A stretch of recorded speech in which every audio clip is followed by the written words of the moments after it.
This is Inside Indiana Business Radio for the morning of Wednesday, December 6th, 2023. I'm Alex Brown. A manufacturer of engineered work-holding products headquartered in Elkhart is making a move toward the next generation of advanced manufacturing. Speed Grip Chuck Company is investing $1.2 million in equipment it says will help develop new products that harness the capability of Industry 4.0 by incorporating digital controls. The investment includes a $200,000 manufacturing readiness grant from the Indiana Economic Development Corporation and will result in a small number of new jobs. The University of Notre Dame has acquired the former South Bend Tribune offices, signaling another key investment in downtown South Bend. A university spokesperson declined to comment on how much Notre Dame spent in purchasing its portion of the building. Additionally, Notre Dame officials did not specifically state what the building would be used for, but said in a news release that the university's strategic framework calls for meaningful investments in science and engineering.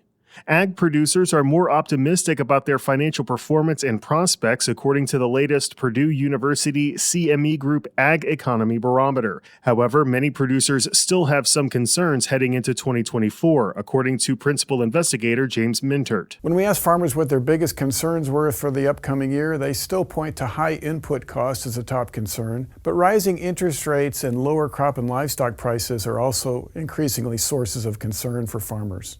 When we followed up and asked producers who think it's a good time to make large investments in their farming operation, compared to last summer, fewer of them are choosing strong cash flows, and more of them are choosing higher dealer inventories as a reason for investing in their farm operation now. The barometer, which is calculated monthly from a telephone survey of 400 agricultural producers across the country, rose 12% over last year. From the number one source for Indiana business news, this is Inside Indiana Business Radio. Whether it's a new hire or a noteworthy promotion, IIB's Bigwigs and New Gigs serves as a platform to promote your team. Our revamped offering includes being featured on both the newly redesigned newsletter and at InsideIndianaBusiness.com. Subscribers to the Business News subscription save $10 off every listing. Plus, you can save $100 by bundling your submission to IIB with the Indianapolis Business Journal or the Indiana Lawyer. More at InsideIndianaBusiness.com. Workers riding Workforce Connector shuttles from Indianapolis to industrial parks in Plainfield and Whitestown can now do so for free. IIB's Kate Sharon has more.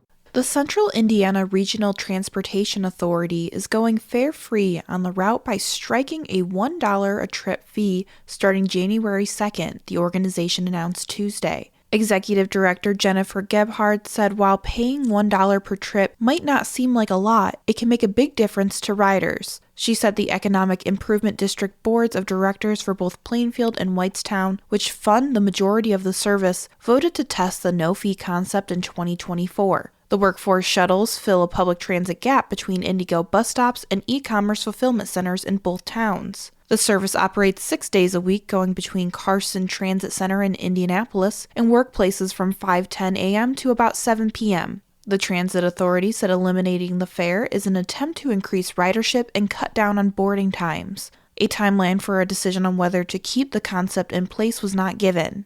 Kate Sharon, Inside Indiana Business Radio. An entrepreneurial and co-working center in Zionsville is expanding its footprint to the town's Main Street. Officials from Z-Works and the Zionsville Chamber of Commerce will cut the ribbon on the new location this afternoon. Z-Works says the location features open work areas, a large conference room, 2 private offices, and a quiet, reservable room for meetings and calls. The 2,500 square foot location will also offer open space to host events, seminars, and speakers for both members and non-members. Z-Works board president Paul Dreyer said the Main Street space will give the not-for-profit the opportunity to grow new businesses in the community, provide great resources, and continue its successful economic impact in and around Zionsville. Zionsville Mayor-elect John Stair is this week's guest on the Business and Beyond podcast with Gary Dick, presented by PNC, a weekly conversation with high-profile Hoosiers in business, sports, and entertainment, and beyond. Available now from your favorite podcast provider. I'm Alex Brown for Inside Indiana Business Radio on Demand.